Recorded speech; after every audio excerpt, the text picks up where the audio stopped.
A ver, yo creo que es importante hacer un uso racional de las pruebas de laboratorio, ¿no?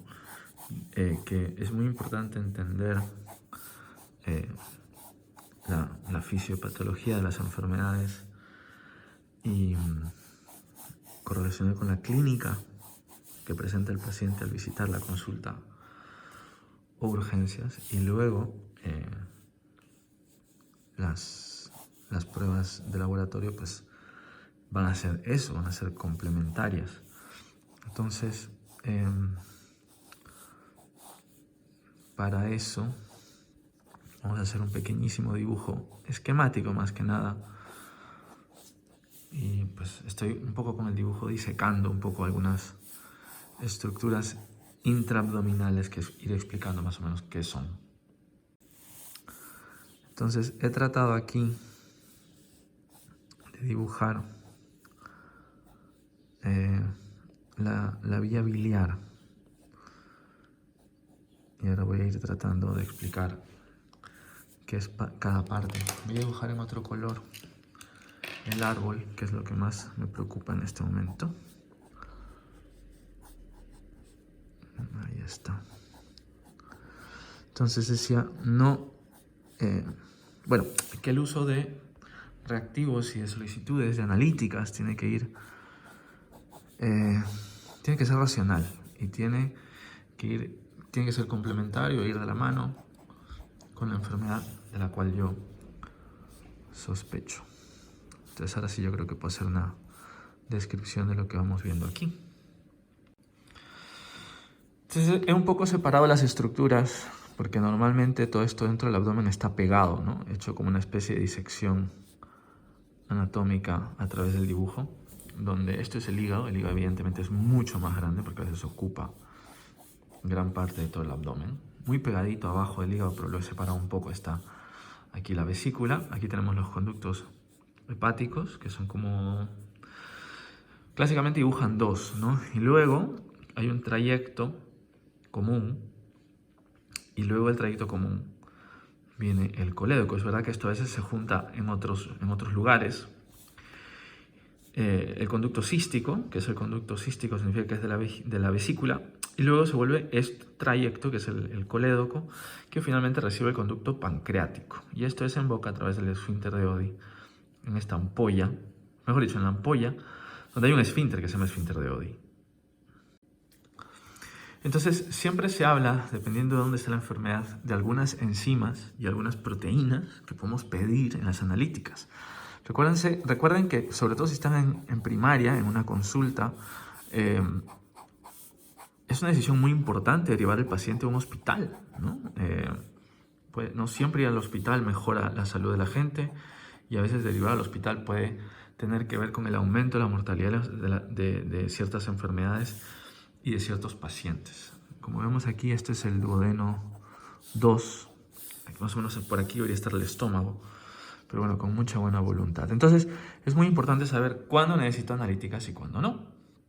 Pues digamos que un motivo muy común de consulta es el dolor abdominal en el cuadrante superior derecho, pero generalmente son dolores hemiabdominales superiores. Quiero decir, cuando no hay inflamación o una inflamación sistémica, es decir, no hay fiebre, cuando el órgano no está, digamos, secretando tejido inflamatorio, como es en el caso de una infección, cuando no hay perforación, cuando no hay salida de líquido, entonces no hay estimulación del peritoneo. Entonces, el dolor que se siente por dilatación de una víscera, ese dolor se expresa a través de las fibras nerviosas que conducen ese dolor más visceral. El paciente lo nota como un dolor hemiabdominal superior o a veces un dolor mesogástrico. Y es un dolor no regional. Por eso es que el paciente en ese momento no tiene defensas. Y lo más común ahí, en ese caso, es pues tener una piedra en la vesícula. La enfermedad litiásica vesicular. El hecho de que hagan piedras, y bueno, se entiende que son las piedras las que producen microtraumatismos, si no hay perforación, si no hay gran inflamación, esto no tiene por qué producir líquido en cavidad abdominal, no hay estimulación del peritoneo, el dolor será visceral, el dolor será registrado más como en abdominal superior, epigástrico, no necesariamente en cuadrante superior derecho específico, y obviamente no generará esa defensa debajo de las costillas en el lado derecho, es decir, no habrá signo de Murphy, ¿no? No habrá elevación de enzimas, no tiene por qué elevarse la PCR, no hay una inflamación sistémica, no se elevará la fosfatasa alcalina, que es más de inflamación de todo el árbol biliar, y evidentemente si esto está dentro de la vesícula, no hay obstrucción del árbol y no habrá ni bilirrubina elevada ni transaminasas, no hay un sufrimiento hepático tampoco. Pero luego esto empieza a cambiar cuando la piedra pues se ubica en colédoco. Porque si está en colédoco,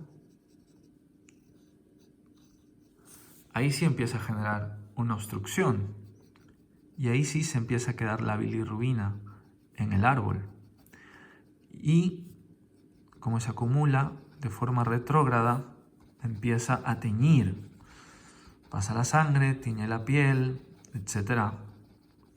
Y entonces ya hay elevación de bilirrubina, sobre todo la bilirrubina conjugada, ¿no? la que le llaman la indirecta, en sangre. Y si esto genera congestión hepática, dependiendo de la cantidad de daño hepático, pues si hay células que se lisan, si hay citolisis, pues habrá elevación de transaminasas. Pero sobre todo la bilirrubina, el paciente pues, puede estar ictérico a distintas intensidades, por decirlo así. Y luego, si esto se infecta además, si es que se infecta la vesícula, porque después de todo hay bacterias en el intestino que pueden pasar de forma retrógrada, entrar por el árbol e infectar, ya se produce entonces una reacción inflamatoria con producción de líquidos y tal, serosos, ¿no? Granulares. Y este líquido sí que es irritante para el peritoneo, ya produce defensa, ya el dolor se vuelve regional, ya duele debajo de las costillas del lado derecho. Ya hablaríamos de un Murphy positivo, ¿no? El paciente al apretarle ahí, ¡ay! Como que se le corta la respiración, que es defensa en ese sector. Y si es además una infección con una piedra en el colédoco, pues ya sería colangitis. Y todos estos casos de infección pues ya generan una respuesta inflamatoria más sistémica, con fiebre, con escalofríos, con sensación de frialdad y elevación de transaminasas inflamatorias del árbol, ¿no? Fosfatasa alcalina, ya veríamos PCR, velocidad de sedimentación globular elevada, la ferritina a lo mejor, ya veríamos una citolisis más marcada con elevación de GOT-GPT, aparte de la bilirrubina. Y aquí pues vemos cómo se va formando esa triada de la colangitis, que es fiebre, dolor e ictericia. La fiebre por la reacción inflamatoria, el dolor por la obstrucción y por la propia inflamación también. Y la ictericia por la colestasis, ¿no? Que existe aquí una ictericia obstructiva debido a la coledocolitiasis y a la colangitis. No me queda más que agregar que a veces la piedra está un poquito más adelante de donde llega el conducto pancreático y entonces eso puede generar también retención de líquido, retención de bilis que entra al conducto pancreático y activar los simógenos pancreáticos. Recuerden que la pancreatitis es básicamente una inflamación, una activación de todas las proteínas que generan enzimas digestivas pancreáticas y generar una pancreatitis biliar, que es una de las causas principales de pancreatitis. Entonces, como ven, dependiendo de si solamente es colelitiasis o ya colecistitis o colangitis o pancreatitis biliar, las enzimas, claro, en pancreatitis biliar ya tendremos amilasas, lipasas, etcétera, elevadas y un cuadro inflamatorio sistémico mucho más intenso. Dependiendo de eso, pediremos o no cosas en la analítica.